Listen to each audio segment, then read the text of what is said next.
দয়া করে নিজেকে বাঁচান, নিজেকে বাঁচান। আমি আপনাকে বাঁচাতে পারবো না। আপনাকে বাঁচানোর চেষ্টা আপনার নিজেকেই করতে হবে। অল্লাহি, যত ছবি, এগুলো প্রচারের জন্য যত বিজ্ঞাপন এবং এর সংশ্লিষ্ট যত কিছু আছে, যারা আমাদেরকে পশুর স্তরে নামিয়ে নিতে সদা তৎপর, তারা খুবই শক্তিশালী। প্রচুর টাকা ব্যয় করা হয় বাচ্চাদের মধ্যে যৌনতা ছড়িয়ে দেওয়ার জন্য। এই কাজে প্রচুর টাকা ব্যয় করা হয় অশ্লীলতাকে স্বাভাবিকীকরণ করতে, এগুলো উদযাপন করতে এবং নীতি নৈতিকতাকে নতুন করে সংজ্ঞায়িত করতে, ভালো মন্দকে নতুনভাবে সংজ্ঞায়িত করতে প্রচুর টাকা ব্যয় করা হয়।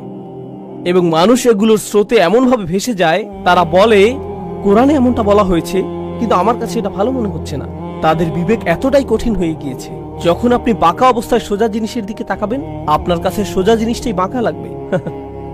আপনার নীতি নৈতিকতা এতটাই অকার্যকর হয়ে গিয়েছে, আল্লাহর কথাগুলোকে আপনার মনে হয় আমি জানি না এটা আমার নীতির সাথে মিলে কিনা। আরে আপনার কাছে তো নীতির কোনো মাপকাঠিই নেই, এটাই তো সমস্যা। অথচ আল্লাহর কথাগুলোই ছিল নীতি নৈতিকতার মাপকাঠি। এটা এমন জিনিস যা কখনো পরিবর্তন হয় না, এবং আমি আপনাদেরকে এ ব্যাপারে প্রমাণ দিব যেটা আল্লাহ নিজেই দিয়েছেন। পৃথিবীতে যত নৈতিক মতাদর্শ এখন পর্যন্ত এসেছে, মানুষের কাছে সমাদৃত প্রতিটা মতবাদ 10 বছর পর আগের যে মতবাদটা ভুল ছিল সেটা এখন স্বীকৃত। 10 বছর পর আবার অন্য কিছু স্বীকৃতি পাবে, এর 10 বছর পর আরেকটা নতুন কিছু স্বীকৃতি পাবে। নীতি নৈতিকতার এই সীমাগুলো সবসময় পরিবর্তিত হতে থাকে, পাল্টাতে থাকে। বৈশ্বিক মূল্যবোধগুলো সবসময় বদলে যায়, কিন্তু আল্লাহর কিতাব আমাদের ভালো মন্দের সীমা নির্ধারণ করে দিয়েছে। এবং সেই যে রাসূল সাল্লাল্লাহু আলাইহি সাল্লামের সময় এই সীমা নির্ধারণ করা হয়েছিল, আজও তা সুপ্রতিষ্ঠিত।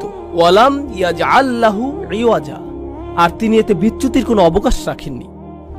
আমাদের বিচ্যুতি হয়, আমরা এক রেওয়াজ থেকে অন্য রেওয়াজে, এক দর্শন থেকে অন্য দর্শনে, ভালো মন্দের একরকমের সংজ্ঞা থেকে অন্যরকম সংজ্ঞায় যাই। কিন্তু আপনি যদি এই কিতাবকে আঁকড়ে ধরতে পারেন, যত বড় ঝড়ই আসুক না কেন, আপনি আপনার জায়গায় টিকে থাকতে পারবেন।